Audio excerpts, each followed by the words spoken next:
여러분 혹시 페이 잇 포워드라는 2000년에 미국에서 개봉한 영화를 본 적이 있으신가요? 한국에서는 2001년에 아름다운 세상을 위하여라는 제목으로 개봉했다라고 합니다. 본문에 들어가기 전에 이 영화의 짧은 줄거리를 살펴보기 원하는데요. 여기에 주인공 한 명이 등장합니다. 이 주인공의 이름은 트레버인데요. 싱글맘 가정에서 자라고 있는 중학생입니다. 이 중학생이 학교에 갑니다. 학교에 갔는데 사회 시간이에요. 사회 시간에 수업을 듣는데 사회 선생님이 과제 하나를 내줍니다. 어떤 과제이냐? 바로 세상을 더 나은 곳으로 바꾸기 위해서 너가 할 수 있는 일 한 가지를 적어와라 라는 거였습니다. 이제 많은 사람들이 이제 과제 제출 기간이 돼서 과제를 제출하는데 한 친구는 환경을 지키기 위해서 쓰레기를 줍겠습니다 라고 말하기도 하고, 또 한 친구는 학교 폭력을 없애겠습니다 라고 말하기도 합니다. 다소 추상적이고 어떤 면에서는 다른 누군가가 해주길 바란다 라는 느낌이 드는 과제이기도 합니다. 그런데 트레버는 어떻게 과제를 제출했을까요? 그는 이렇게 과제를 제출했습니다. 세상을 더 나은 곳으로 만들기 위해서 나는 누군가에게 선행을 받으면 그 사람에게 돌려주지 않고 먼저 내가 그 받은 선행을 새 사람에게 선행을 나누겠습니다 라는 과제를 적어냅니다. 그리고 나서 이제 선생님은 그래 좋다, 너가 할 수 있는 그 과제를 너희들의 삶의 자리에서 지켜나가봐라 라고 하죠. 여러분, 트레버는 선행을 어떻게 베풀었을까요? 크게 보면 트레버는 노숙자에게 찾아가게 됩니다. 이 노숙자는 약물 중독이었는데요. 트레버는 순수한 마음에 노숙자에게 가서 자신의 착오를 숙소로 내주고요, 음식과 샤워할 수 있는 공간을 내어줍니다. 그리고 자신이 돈이 있다면 얼마나 있을까요? 그 작은 돈을 노숙자에게 줍니다. 노숙자는 너무나도 감사했죠. 그러나 노숙자가 약물 중독에서 빠져나오는 게 쉬웠을까요? 당연히 쉽지 않았습니다. 그 노숙자도 자기가 트레버에게 받은 선행이 있기에 자신도 트레버처럼 다른 누군가에게 선행을 베풀어야 되는데, 이 약물 중독에서 헤어나오지 못하니 선행을 베풀 수가 없었거든요. 그런데 자신의 또한 의지를 가지고 약물 중독을 치료를 받아 나갑니다. 그러던 어느 날 다리 위에서 이제 자살을 시도하고 있는 한 여자를 만나게 됐을 때 그 여자의 자살을 무마시키는 선행을 베풀게 됩니다.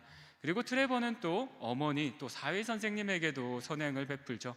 그렇게 트레버에게 선행을 받은 많은 마을 사람들, 지역 주민 사람들이 또 다른 누군가에게 선행을 베풀게 되기 시작합니다. 그 소식이 널리 알려졌을까요? 알려지지 않았을까요? 널리 알려져요. 그래서 리포터가 트레버에게 인터뷰를 요청하게 됩니다. 그렇게 트레버는 진실한 마음으로 인터뷰에 임했고, 이제 인터뷰를 마치고 났을 때 한 친구가 불량배에게 괴롭힘을 당하고 있는 겁니다. 그때 트레버는 어떻게 했을까요?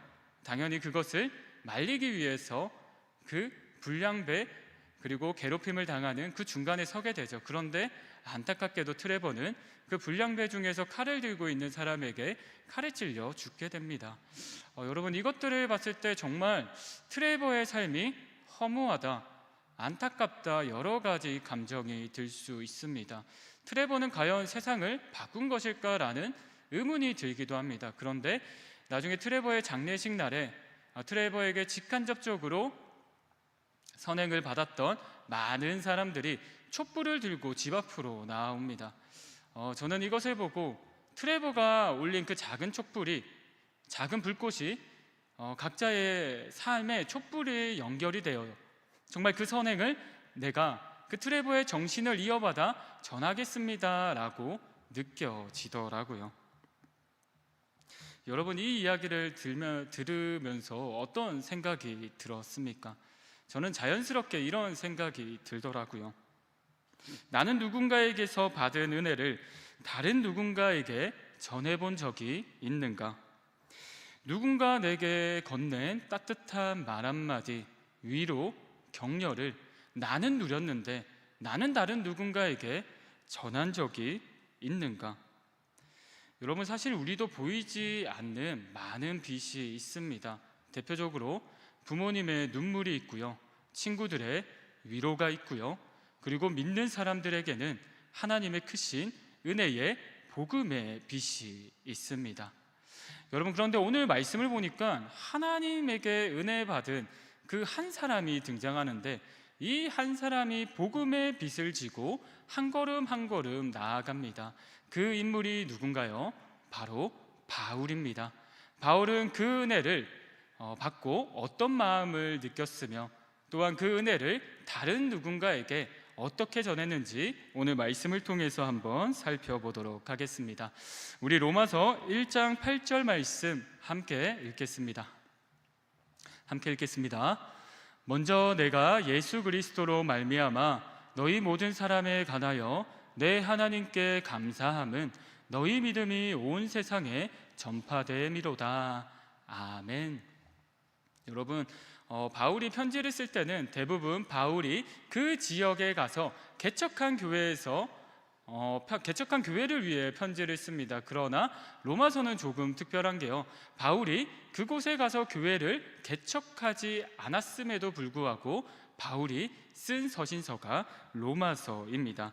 이 로마서의 1장 1절부터 7절은 여느 서신서와 같이 인사말을 전하고요, 또 8절에 감사 인사를 전합니다.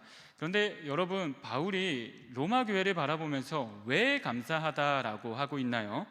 하반절에 보면 로마 교회에 믿음의 소식이 온 세상에 전해졌기에 감사합니다 라고 말하고 있습니다. 여러분, 생각해 보시기 바랍니다. 그 당시 로마는 미국과 같은 대제국이었습니다. 그리고 이 로마라는 지역은 그 큰 대제국의 수도였습니다. 경제적으로 활동이 왕성했고요, 또 만약에 종교에 박해가 있다면 당연히 타켓이 되는 곳이었습니다. 그런데 그곳에 건강한 교회가 세워지고 그들의 성도들의 믿음이 그 주변 지역에 소문이 납니다. 당연히 바울은 복음을 전하는 자로서 감사하지 않을 수 없었겠죠. 그렇게 바울은 로마 교회를 보면서 감사한 마음이 생기기 시작했고, 자신이 한 번도 가보지는 않았지만 그 로마 교회를 위해 기도하기 시작합니다.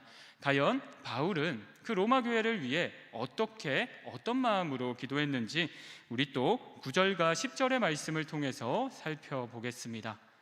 함께 읽겠습니다. 내가 그의 아들의 복음 안에서 내 심령으로 섬기는 하나님이 나의 증인이 되시거니와 항상 내 기도에 쉬지 않고 너희를 말하며 어떻게 하든지 이제 하나님의 뜻 안에서 너희에게로 나아갈 좋은 길 얻기를 구하노라. 아멘. 네, 바울은 그 로마 교회 성도들을 향해 어떻게 기도하나요? 항상 쉬지 않고 기도했다라고 합니다. 당연히 로마 교회가 계속해서 바르게 서기 위해서 기도한 것이겠죠. 그리고 그 성도들이 믿지 않을까봐 그랬을까요? 누구를 증인으로 세우나요? 바로 하나님이 나의 증인이 된다라고 말하고 있습니다. 그리고 나서 이제 바울은 기도를 계속하면서 갈망하게 되는 한 가지가 있습니다. 로마 교회 성도들을 위해서 기도하니까 이제는 내가 로마 교회에 가고 싶은 갈망이 생긴 것입니다. 그런데 여러분, 이 10절을 보게 되면 바울은 자신이 하고 싶으면 그냥 하면 됩니다. 그런데 바울은 또 기도합니다. 누구의 뜻 안에서 기도한다고 되어 있나요? 바로 하나님의 뜻 안에서 기도한다라고 되어 있습니다. 여러분, 바울은 성령의 사람이었습니다. 하나님을 주인으로 모시고 살아가는 사람이었습니다. 그랬기에 바울이 어떤 곳으로 가고자 한다면 누구에게 기도해야 될까요? 바로 하나님께 기도했다라는 것입니다. 여러분, 우리도 그렇습니다. 우리도 성령의 사람, 하나님을 주인으로 모신 사람입니다. 그러면 우리는 어떻게 해야 할까요? 우리 청년들이 처한 자리를 보게 되면 이직을 준비하는 청년들도 있고, 또 연애를 하면서 결혼을 준비하는 청년도 있으며, 또 학업을 이어가는 청년들은 좋은 시험의 결과가 있었으면 좋겠다라고도 생각하고, 또한 자격증이 있다면 그 자격증에 좋은 결과가 있었으면 좋겠다라고 생각하기도 합니다. 그런데 여러분, 우리가 그러한 길을 나아갈 때 여러분은 하나님의 뜻 안에서 기도하고 계신가요? 성령의 사람은 하나님의 뜻 안에서 하나님이 내가 이것을 함으로써 하나님이 무엇을 누리시기를 바라며 내가 이것을 통하여서 하나님이 어떤 것을 전하기 원하는지를 기도하면서 고민하는 사람입니다. 여러분, 우리의 주인은 하나님이십니다. 지금 이직을 준비하고 있고 또 시험의 결과를 앞두고 있으며 여러 가지 가정의 문제로 힘들어하고 있는 청년들, 여기에 모인 성도님들이 있다면 먼저 주님의 뜻 안에서 기도할 수 있기를 주님의 이름으로 축복합니다. 네, 우리 이제 이어서 다시 본문으로 돌아와 이제 바울은 세부적으로 내가 로마로 가고자 하는 세 가지 이유를 말하고 있습니다. 우리 11절과 12절 말씀 함께 읽도록 하겠습니다. 네, 함께 읽겠습니다. 내가 너희를 보기를 간절히 원하는 것은 어떤 신령한 은사를 너희에게 나누어 주어 너희를 견고하게 하려 함이니 이는 곧 내가 너희 가운데서 너희와 나의 믿음으로 말미암아 피차 안위함을 얻으려 함이라. 아멘. 그렇습니다. 바울이 로마로 가고자 하는 첫 번째 이유는 신령한 은사를 너희에게 나누어 주어 너희를 견고하게 하려 함이다 라고 말하고 있습니다. 그리고 이어서 말하죠. 이는 곧 내가 너희 가운데 너희와 나의 믿음으로 말미암아 피차 안위함을 얻기 위해서 가고자 한다라고 하고 있습니다. 그렇다면 바울이 말하는 이 신령한 은사는 무엇일까요? 우리가 잘 알듯이 고린도전서와 로마서에 나온 것처럼 섬김, 위로, 베품, 방언, 예언 등의 은사일 수도 있습니다. 그러나 문맥을 보고 이 원어의 뜻을 보게 되면 바로 이 신령한 은사가 복음이라는 것을 알 수 있습니다.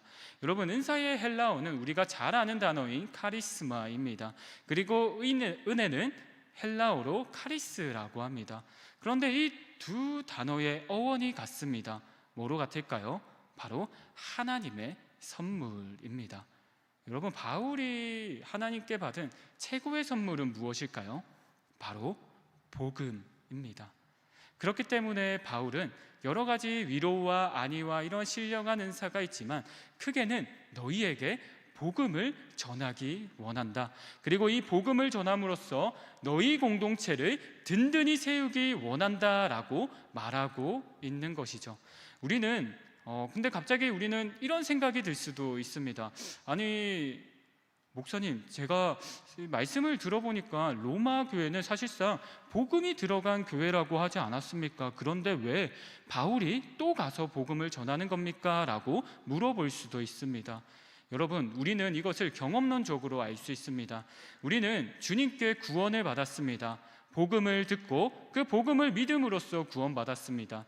그러나 우리가 신앙이 올바르게 성장하기 위해서는, 견고히 서기 위해서는 복음을 한 번 들은 걸로 끝나는 것이 아니라 이렇게 주일 예배에 나와서 주님에 대해서 더욱 깊이 알아가고 복음을 더욱더 깊이 알아가고 또 양육을 통해서 복음의 그 신령한 진리들을 알아갈 때에 우리는 더욱더 복음 안에서 하나님의 장성한 분량으로 성장하는 것을 알고 있습니다. 바울은 그러한 마음으로 로마 교회에 가서 그 공동체를 든든히 세우기 원한다라고 말하고 있는 것이죠.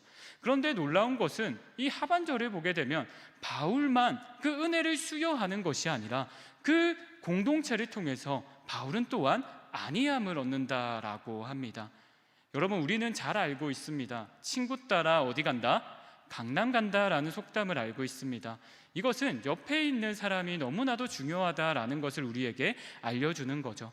바울은 복음으로 무장한 사람이었습니다. 그렇기 때문에 바울이 그곳에 가서 복음의 열정을 공동체 안에 전하고 공동체도 그 바울을 보면서 복음의 열정을 키우고 때로는 바울이 또 복음의 열정이 사그라졌을 때 그 공동체의 리더들, 그 공동체의 원들을 보면서 다시 그 복음의 열정을 회복할 수 있기에 바울은 피차 안위함을 또 얻기 위해서 로마 교회에 가기 원한다라고 말하고 있는 것이죠.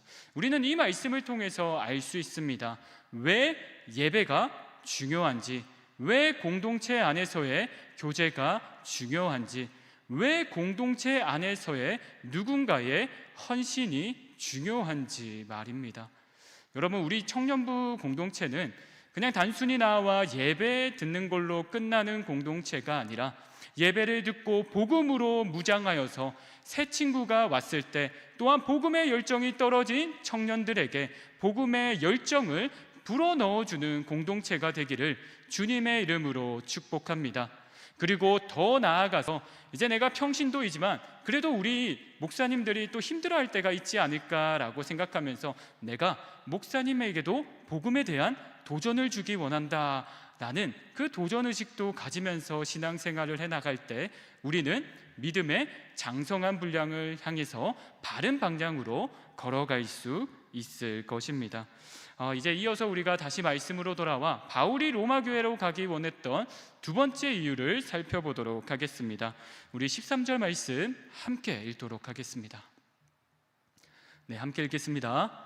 형제들아, 내가 여러 번 너희에게 가고자 한 것을 너희가 모르기를 원하지 아니하노니 이는 너희 중에서도 다른 이방인 중에서와 같이 열매를 맺게 하려 함이로되 지금까지 길이 막혔도다.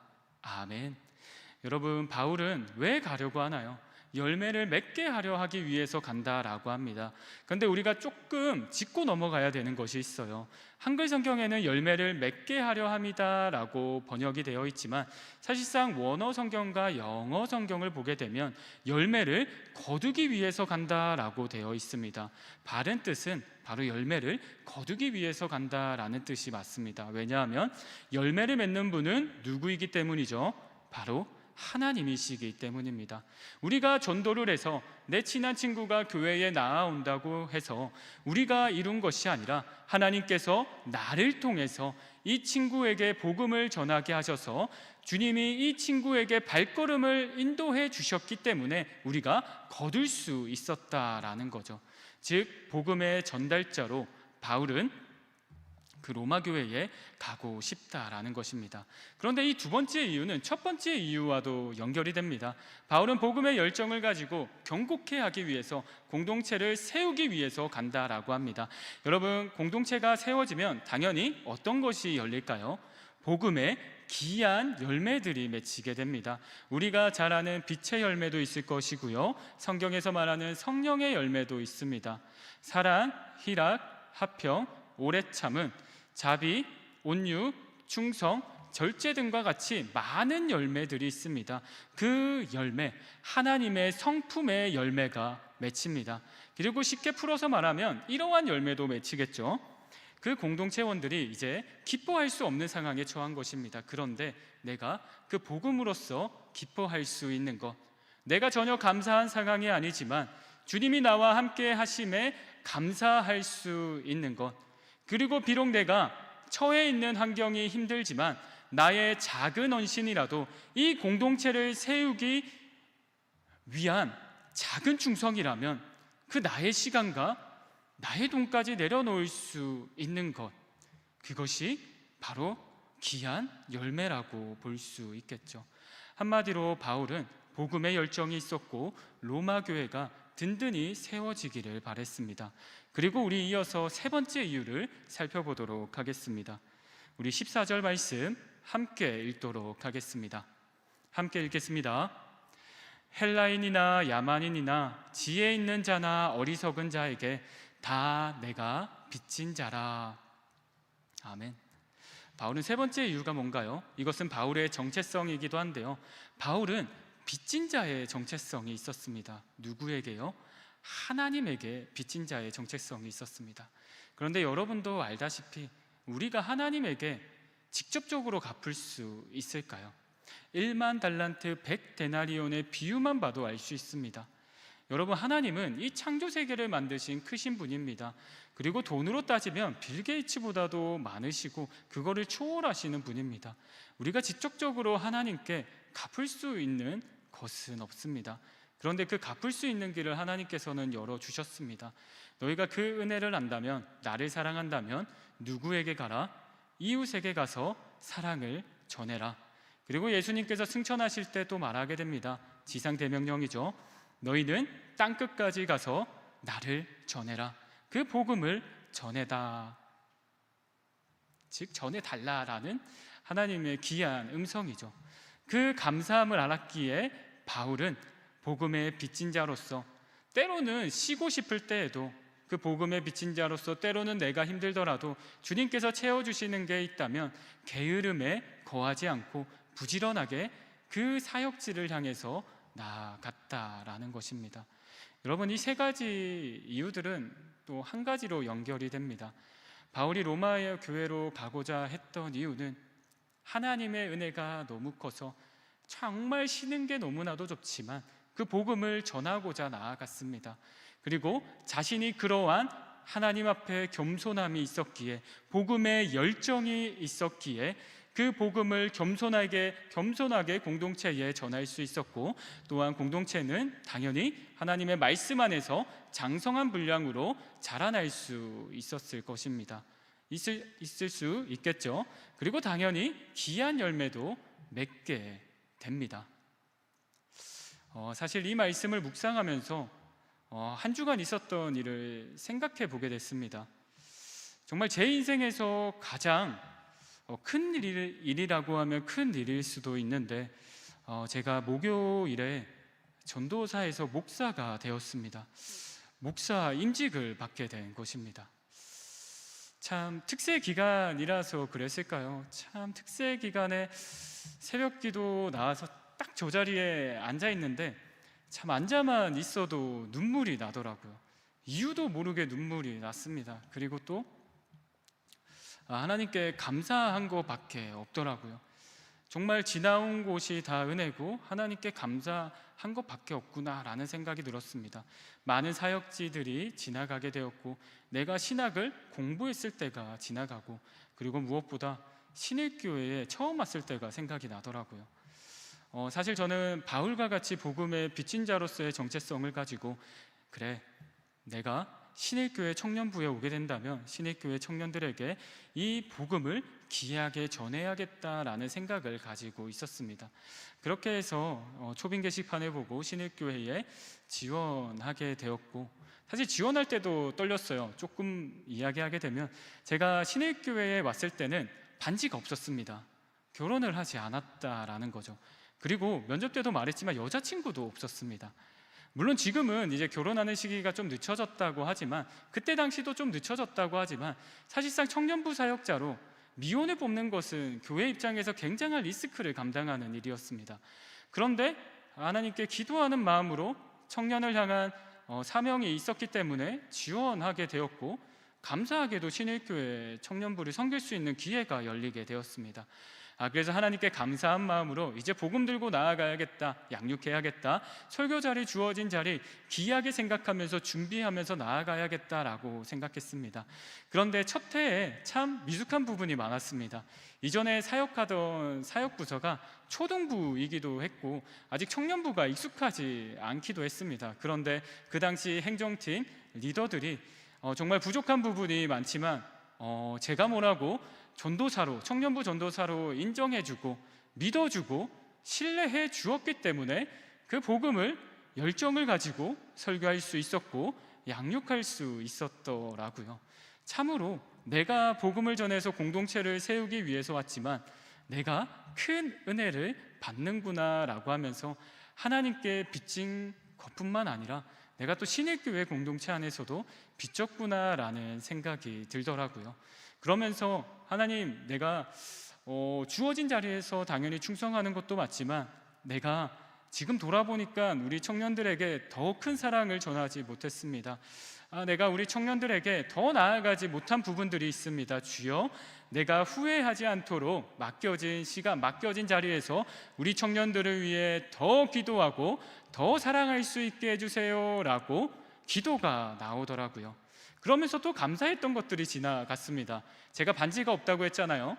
당연히 신일교회에 와서 아내를 만나게 되고 아내와 결혼을 이 자리에서 하게 되었습니다. 그리고 신일교회에서 섬겨서 경험치가 쌓이고 쌓여서 신일교회가 속한 서울노회에서 목사인직도 받게 되었습니다. 그리고 제가 결혼을 할 때 또 제가 뭐라고 청년들은 축하해 주겠다고 많은 청년들이 나와왔고, 그리고 목사 임직할 때도 나오지는 못해서 안타깝지만 카톡으로 축하해 준 많은 청년들이 있었고, 실제로 그 자리에 나와 정말 퇴근 시간이 겹쳐서 힘든 시간임에도 불구하고 축하하러 나왔던 그 청년들의 은혜를 잊을 수가 없는 것 같습니다. 이처럼 여러분, 바울이 말한 공동체가 이런 공동체가 아닐까요? 우리가 서로 어떤 빚을 진다면 사랑의 빚을 져서 그 사랑이 너무 감사해서 트레버와 같이 내가 사랑을 받았다면 그 사람에게 또다시 갚는 것도 중요하지만 그 사랑을 흘려보낼 수 있는 공동체, 그 공동체가 바울이 말한 장성한 분량에 이른 믿음의 리더들이 있는 공동체가 아닐까요? 여러분, 이제 이번 기회를 통해서 이제 다음 주에 회장 선거를 하게 되고 이제 리더 안식기로 넘어가게 됩니다. 우리 1년 동안 리더들 너무나도 수고 많으셨습니다. 그러나 리더들에게 권면하고 싶은 것 중에 하나는 여러분, 우리가 리더로서 서고 저도 이 자리에서 섬길 수 있었던 이유는 다른 어떤 것이 아니라 하나님의 은혜가 있었기 때문에 이 자리에 섬길 수 있었습니다. 그리고 우리가 기도하면서 나아가고 하나님이 주신 은혜에 비하면 이 섬김은 아무것도 아닙니다 라는 고백이 나오게 될 때, 그때 하나님, 내가 아무것도 가진 것 없고 부족하지만 내년에 섬길 수 있는 기회가 있다면 다시 주님께 무릎 꿇고 그 은혜 조금이라도 나누는 사람 되길 간절히 원합니다 라고 기도할 수 있는 여러분 되시기를 간절히 소망합니다. 공로의식이 아니라 하나님께 받은 은혜가 많아서 그 받은 은혜 전하고 싶어서 나아가는 우리 신일교회 공동체 되기를 주님의 이름으로 간절히 축복하며 오늘 제가 기도하고 오늘 설교 말씀을 마치도록 하겠습니다. 기도하겠습니다. 사랑이 많으신 하나님 아버지, 부족한 부분이 참으로 많지만 우리를 주님의 자녀로 불러주시고 이렇게 예배의 자리에 나와 찬양하고 기도하고 말씀 듣게 하시니 참으로 감사드립니다. 하나님, 우리는 잊고 살 때가 참으로 많습니다. 하나님께 받은 은혜가 많은데 내가 복음의 빚진 자로서의 정체성은 없이 내가 교회에 행했던 것들만 기억하고 나의 공로만 쌓이지 않았는지요. 주님, 지금 이 시간 회개하며 나아가오니 주여 나의 공로의식을 버리게 하시고 하나님의 은혜로만 가득 차게 하여 주시옵소서. 그리하여서 정말 우리 공동체가 서로 사랑하기에 바쁜 공동체 되게 하여 주시고 서로 섬기기 위해서 나아가는 공동체가 되어서 정말 로마교회 공동체처럼 믿음이 소문이 나는 귀한 공동체, 그리고 상처받은 사람들이 이 예배의 자리에 나와 은혜 받는 예배 공동체 될 수 있도록 주님, 우리를 통하여서 역사하여 주시옵소서. 우리의 그 순수한 마음을 통하여서 놀라운 일을 행하실 주님을 믿어 나아가며 이 모든 말씀 살아계신 우리 주 예수님의 이름으로 기도드립니다. 아멘.